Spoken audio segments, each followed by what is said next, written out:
By the end of this video, the parts of the Canada-Alberta real estate broker exam that confuse everyone are going to make complete sense. That's the deal. We're diving into the high-stakes world of trust accounts, agency conflicts, and the RECA standards that trip up even the best associates.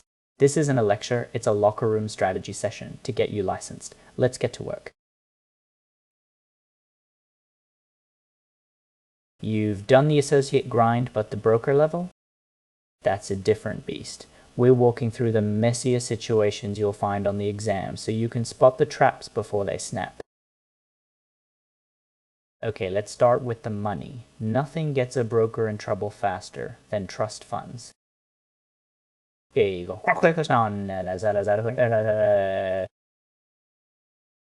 So watch this. Picture this, you're short on the office rent, so you borrow $500 from the trust account intending to pay it back Monday.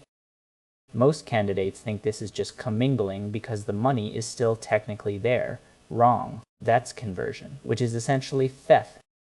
Commingling is just mixing the funds. Conversion is using them. What I see students do is assume intent matters. It doesn't. If the money moves to the wrong purpose, you're in the hot seat. Think of it like this. Commingling is putting your socks in the silverware drawer. Conversion is wearing the silverware to a party. Your associate gets a check on Friday afternoon and leaves it in their car over the weekend.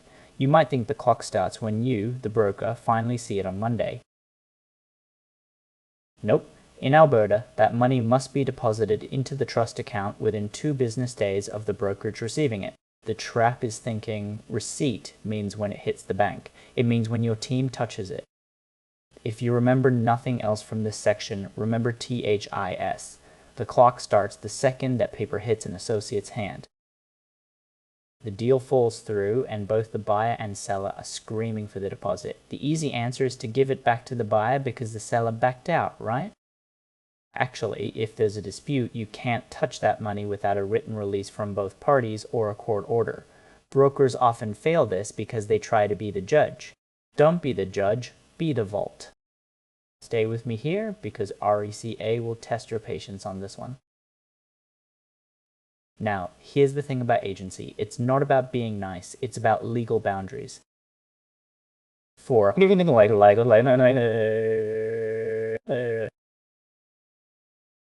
Imagine you're representing the buyer and the seller for a condo in Canmore. You think you can just give them both a fair price suggestion to get the deal done.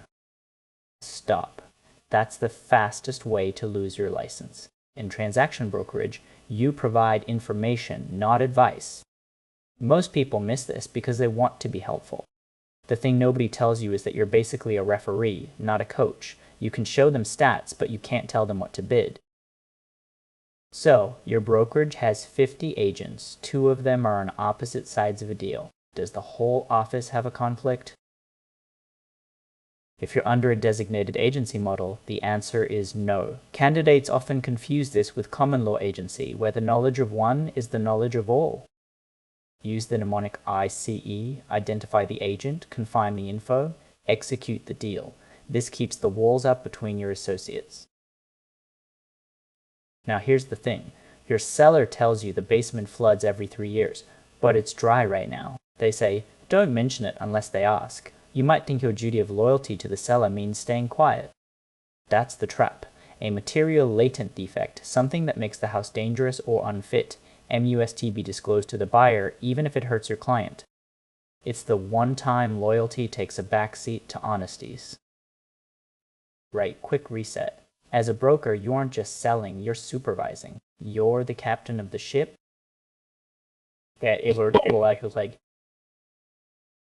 Okay? Your associate, Mike, lies about a property's zoning while you're on vacation in Mexico. You didn't know, so we're safe, right? Wrong. As the broker, you're generally responsible for the actions of your associates. This is vicarious liability. Students often think I didn't know is a valid defense. In the eyes of RECA, if Mike messed up, the brokerage messed up. You have to prove you had reasonable supervision in place to even have a chance at a defense. Here's the exam day version. An associate wants to run a Facebook ad that just says, call Sarah for the best deals, and her phone number. It looks clean, so you approve it. That's a mistake. In Alberta, the brokerage's registered name must appear clearly and prominently on all advertising. You can't be a secret agent. People miss this because they think social media has looser rules. It doesn't. Whether it's a billboard or a tweet, the brokerage name is the law. You're cleaning out the filing cabinet and find records from 5 years ago. Can you shred them?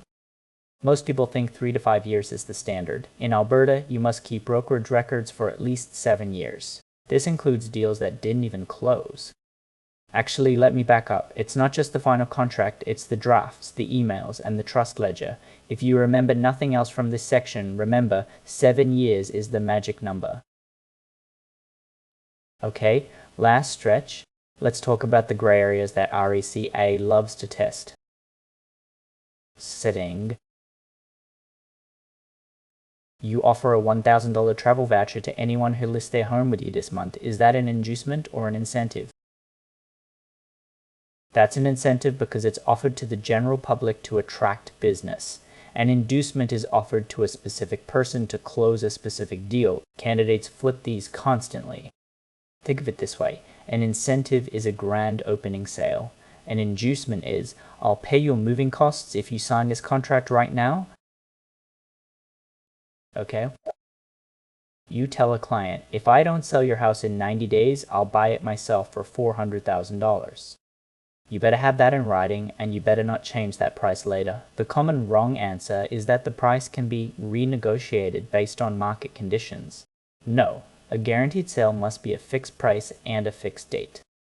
It's a massive liability, which is why most brokers avoid them, but the exam loves to see if you know the paperwork requirements. Right, quick note. You're buying a rental property for yourself. You think, I'm a broker, I don't need to disclose that I'm licensed, it's obvious. That's how you get a conduct fine. You must disclose your license status and rating before the other party even makes an offer. Why? Because you have an unfair knowledge advantage. Even if you're buying from your own brother, that disclosure form needs to be signed. Don't skip the paperwork just because it feels awkward. We've covered the traps, from the 2 days trust rule to the 7-year record requirement. Being a broker in Alberta isn't just about the big deals, it's about the small details that keep your license safe. You've got the concepts, now you need the reps. So here's your move tonight. Block 30 minutes, pull up reledemy.com, and run a free practice test on the Canada-Alberta Real Estate Broker exam. That single habit is what separates the people who pass from the people who keep rescheduling. If this video helped, hit like and subscribe, go get that broker license, you've earned it.